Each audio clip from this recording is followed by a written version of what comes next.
Boom! 'Tis me, once again, the grey man. I probably stood there for about 5 seconds being very quiet because I didn't realise it was working because it was going very slow. But anyway, I'm here now with my blog for the day. Let's make it all shaky. Yeah, I've had a few beers, or a few ciders actually, and what's it called again? A fireball. So I'm a little bit drunk. So let's make this video interesting by shaking my computer around and making you all feel a bit queasy. So easily amused by my own stupidity. Right, it is the 2nd of December. Yeah, only 3 weeks till Christmas. Woo! Excitement! Tomorrow I will be doing my podcast for the week. There are loads of good bands for you to check out, so make sure you listen to my podcast. And yes, it will be fun and lovely and awesome and gorgeous and full of great cheer and merriment. But let's just do the usual old rubbish that I get up to on my show, which of course, as you know, as a regular observer of my blogginess, I will give you a poem, and I shall tell you history upon this day in history, 3 events that transpired. So, for example, on this day in history, the 2nd of December, in the year 1805, Napoleon Bonaparte defeats a combined Russian and Austrian army at the Battle of Austerlitz. Did you know that? You know it now. Try and remember it. Drop that fact into conversation tomorrow and make some people's mind go, wow, this guy's so clever. He knows such good stuff. Or a lady. You could be a lady who listens to this podcast, and you could go, hey guy I like, you know that Napoleon Bonaparte defeated an army, combined Russian and Austrian army at the Battle of Austerlitz on this day, or yesterday, in the year 1805, and then they go, wow, she's so clever, and like they'll be yours forever. Okay. Also on this day, in 1823, US President James Monroe outlines the Monroe Doctrine of neutrality in future European conflicts. Ooh, which lasted till about World War I reckon. Also on this day, in 1942, the first sustained nuclear chain reaction is achieved at the University of Chicago by Enrico Fermi. Well, I never. Yeah, I obviously don't have a clue what that means. But I do have a poem for you, though. I have a nice poem here by Deborah Paredes. Deborah Paredes is her name, and she has a poem called Wife's Disaster Manual, which I'm going to recite for you. Recite. I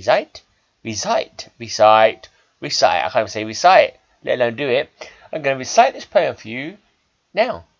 It's called Wife's Disaster Manual. It's by Deborah Paredes.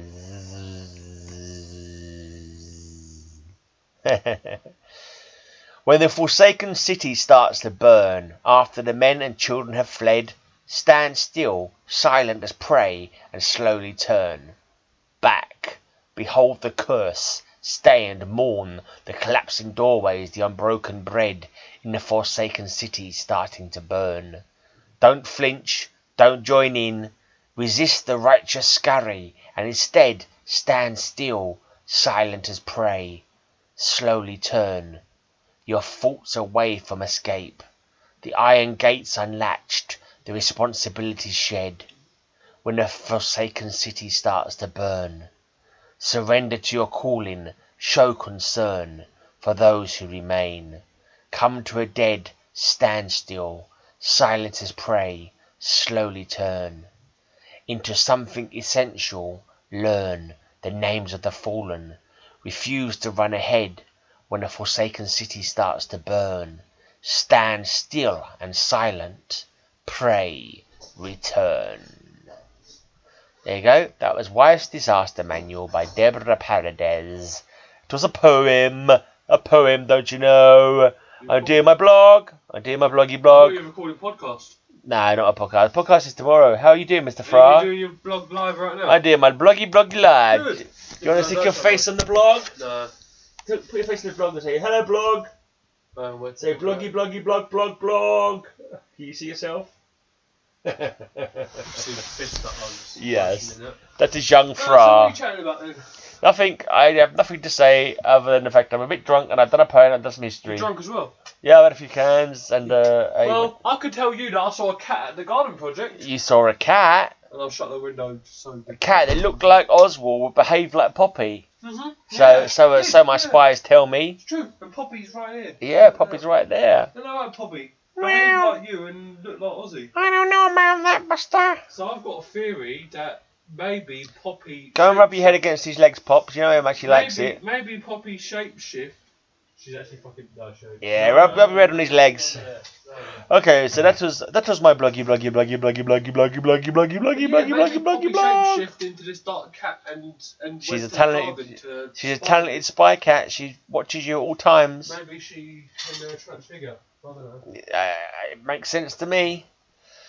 Okay, blogophiles, I'm out of here. I shall return tomorrow. With more lovely, interesting stuff. You call your fans blogophiles now? Blogophiles, yeah. We've got Still podophiles for the podcast and That's still blogophiles cool, right? for my blog. Yeah, how's that recording? Good. Yeah, the blogophiles. Wow, blogophiles. Blogophiles, it's the best word You're ever. going to use files for everything now. Absolutely. So- Everybody's a So what are you going to call Suffering fans when you do another Suffering reunion? suffer files. Then. Bye guys. See you later. Right, I'm off. I'm off ski like Trotsky. I shall return tomorrow with more hard blogging action. Prepare for a good blogging.